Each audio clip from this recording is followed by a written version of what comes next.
Oh, look who decided to show up. Wow. Hi everyone, welcome to the March-April wrap-up. So I'm not going to go over every single solitary book I read, but I'm going to go over the highlights because I read an absurd amount of things. I don't want to say they're all books in March, and then I didn't read a ton in April because life. So I'm just going to stop yapping and then start yapping about books because yeah. Oh, this is so exciting. I can hold the book, quote, quote, while I'm talking about it. The first book I want to talk about is Project Hail Mary. This was on my March TBR in that video. I love this book. I rated it 5 stars. It's basically about this guy goes to space. Well, it's a group of people that go to space, and we have our main character, and he is the last one standing out of this group. There is an existential threat to Earth, and they are going to investigate this solar system planet area where it seems to have defeated the existential threat or found a way to keep it at bay. So we follow like his musings as he is working alone with this great pressure of saving his planet. This book is funny, it's witty, I love the writing, I love the musings. The audiobook is 10 out of 10. It's so good. The narrator captured the character and the writing perfectly, and this is my first book from this author, and now I want to pick up like The Martian. I love that movie, so I definitely want to read the book. And then Fractal Noise, I think.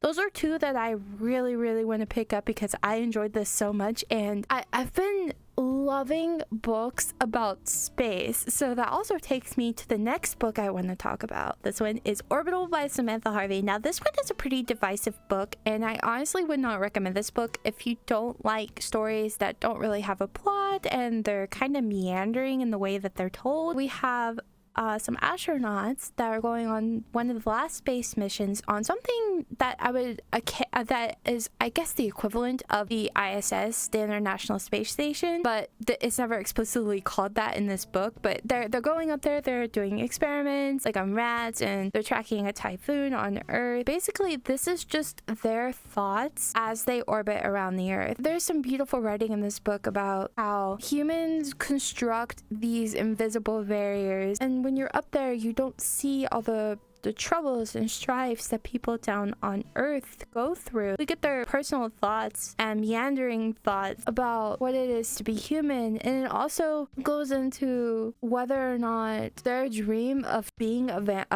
vampire their dream of being an astronaut is actually worth it, because space is not meant for humans. It is our last frontier, our last wilderness, which I would argue the ocean is also one of our last wildernesses. We don't know much about the ocean, especially like the deep ocean. So, but anyway, that's besides the point. This book, I didn't like it as much as I liked Project Hail Mary, but I still really liked it. I think I just like stories of people in space talking about space stuff, no matter if it's completely outlandish or more rooted in reality like this book is. Since I mentioned vampires, let's talk about the next book that has to do with vampires. This is Hungerstone by Kat Dunn. This is a sapphic gothic horror feminist retelling. There's so many labels with books. Carmilla is actually a vampire story that predates Dracula. I actually did read that in March as well. It's very short. Hungerstone is what I wish Carmilla was, just like an enhanced version. I feel like this gives what the original could have if it was longer. I'm so excited to talk about this next book. Oh, Sunrise on the Reaping. I think this may have been my most anticipated read for this year. I love The Hunger Games. I love the books. I love the movies. And so getting this was a pleasant surprise, right? When I just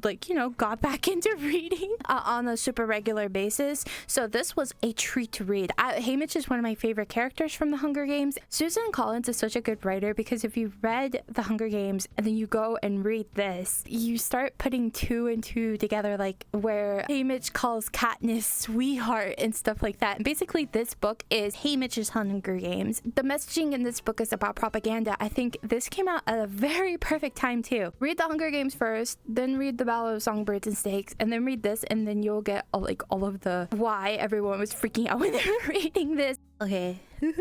So it's like 2 days later right now. You can't tell, but we got news back about Raz, and it's not good. I'm gonna finish the wrap up because I've been able to process it a little bit. Sorry for bringing the vibe down, but I feel like with this channel, I feel like I can be a little bit more honest about how I'm feeling about things. What the heck? That's wild. Let's get back to the wrap up. I don't mean to be a Debbie Downer. I had a big huff of copium and I read 2 books and DNF'd 1. So I finished Dungeon Crawler Carl. I was able to finish it. I love it. I want to go straight into the second one. It was so funny. It's about this guy named Carl. Aliens invade Earth because they want to mine it for minerals, and Carl and his cat somehow get whisked away into this. It's like a reality type show game where they always treat him like a Twitch streamer with almost weird mix of Hunger Games. I don't know how to explain it. There's a lot. It's really weird, but it's awesome. But basically, he gets whisked away and he becomes a dungeon crawler in this game for the aliens. It's like a reality show type game, and he has to fight these bosses to proceed up the levels in the game. And he's like in his underwear in pink Crocs, and he's holding his ex-girlfriend's cat named Princess Donut, and it's so freaking funny. It's kind of like the hit or miss humor of like Family Guy, but it reminds me of a lot of the humor in Borderlands. I don't know why, but the narrator for the audiobook sounds like the guy who plays Joe Swanson in Family Guy, the guy in a wheelchair. The picture I have in my head of Carl is like Joe Swanson with legs that work, I guess. It was just a fun time. It was exactly what I needed for it's one of the most unique fantasies I've read. It's a subgenre of fantasy called lit RPG, where it's basically just a game in book form. So the only other lit RPG book that I read was Path to Villainy by S.L. Rowland, and I really liked that book. That was the reason why I gave Dungeon Crawler Carl a try. Path to Villainy actually featured it in my birthday haul. That's about a kobold who becomes sentient and basically just gets revenge on all of the he was an NPC kobold, and he gets revenge on all of the players that came through and made his life hard, so he decides to make their lives hard. And it was so fun. It's really short. It was a good introduction into the genre to see if I'd like it, and I did. If you want an introduction into lit RPG and you don't know where to start, try Path to Villainy. It's free on Kindle Unlimited. Rowland is one of my favorite indie authors. If I like Dungeon Crawler Carl and want to continue with lit RPG stuff, S.L. Rowland has another series called Sentence to Troll. Sounds fun. Sign me up. If it's anything like Dungeon Crawler Carl and Path to Villainy, I'm down. I will check in with you guys periodically as like I read more of those. But so far, I like what I've read of the lit RPG stuff. Another book I read during the days in between this video were Summer in the City by Alex Astor. That is the author of Lightlark. Summer in the City is an adult rom-com. The main character in this book, she made me so mad. The male main character, he treated her so well. He did so many nice things for her. Definitely a swoon-worthy male lead. I think it's really cool that Alex Astor went from like fantasy to a rom-com. I love the genre jump. It's really cool to see. Another book I started reading, but it didn't quite jive with it, was The Staircase in the Woods. It's about this staircase appears in the woods, and this group that one of their friends walks up the staircase and disappears, and then years later the staircase comes back, and I didn't get far enough to know what happens because it just wasn't for me. I'm going to return that and probably get The Raven's Caller. That looks like it's going to be so good, and that came out and I really want to read it. So next book, what would be the next book? Romantasy. Yeah, this is Sword Heart. This is a cozy fantasy with a sentient sword and a middle-aged widow. When I tell you that Teen Kingfisher is an auto-buy author for me now, after everything I've read of theirs and just absolutely loved, with this one just being one of them, this is like what I want my romantasies to be. It felt original. It was funny, witty. The romance was and it just felt different from all the other romantasies I've read a lot. The story begins with them thinking about unaliving themselves because they are being forced to marry their cousin. One thing leads to another, and she ends up drawing this sword, this enchanted sword with a immortal swordsman by the name of Sarkis inside of it. Sarkis mysteriously finds himself magically compelled to protect Hala. So the rest of the book is them going like on this adventure to help Hala get her inheritance. Sarkis helps defend her from everything from like bandits to flying jellyfish, and they go into all these wacky situations, and it's really funny. They have really funny banter. I love a good adventure fantasy, and this one just hits like the adventure, the pining, the perfect amount of romance with silly goofy times. It was just a good time to read it. I had a lot of fun with this one. I definitely did not order all of the Paladin's Grace books that are out right now from Blackwell's because I really love the UK covers. They are not sitting on my shelf right now. You cannot prove a thing. Anyway, next book. Ooh, since we're talking about romantasy, let's talk about Our Infinite Fates. This book was pitched as for fans of The Invisible Life of Addie LaRue and This Is How You Lose the Time War. That pitch alone made this an insta-buy for me because both of those books were 5-star reads for me. So with that combination of the books, that of course makes me instantly want to pick this up. But it also gives me a little bit of skepticism because I'm like, okay, both of those books were 5-star reads for me. There's no way that this could live up to that, right? Well, it did. I didn't like it as much as I liked those two other ones, but this was such a good book and it had beautiful writing in it, especially for a young adult book. I didn't expect to like it as much as I did. The next book, it's an indie book by an indie author named Ali Michelle. I just want to first of all say that I like this book. It really sets itself apart, I think, from a lot of the romantasy that is out there. I aspire to write something like this. I like to write myself. I'm trying to write my own romantasy, so just seeing an indie author write something so good and something that I enjoyed so much, especially with all the other romantasy that's out there. Ali Michelle is an amazing writer. She has an amazing voice in her writing. There are so many quotes in here that are beautiful. The story is about a girl named Zaya who, in the beginning of the book, she is playing an illegal... That's so funny. I'm in VR right now.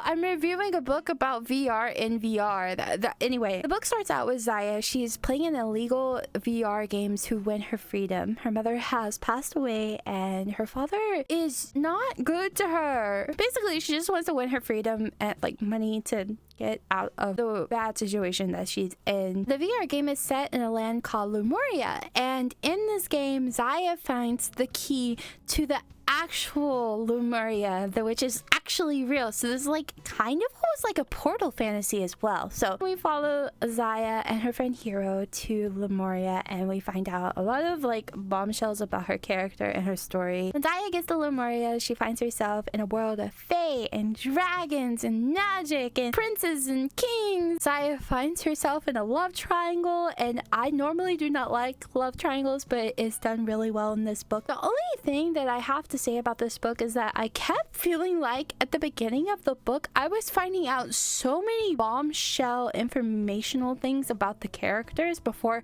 I was able to start really caring for them, especially Zaya. But then more things kept happening where it made me want to keep reading it because I'm like, oh, I want to know what happened. The book always kept me wanting to know what happened. I would say after Zaya actually finds herself in Lemuria, that's when the pacing for me really started to improve. I would have loved more about the world outside of Lemuria, like I guess on Earth or whatever the planet is. I rated this book a 3, like a 3.5.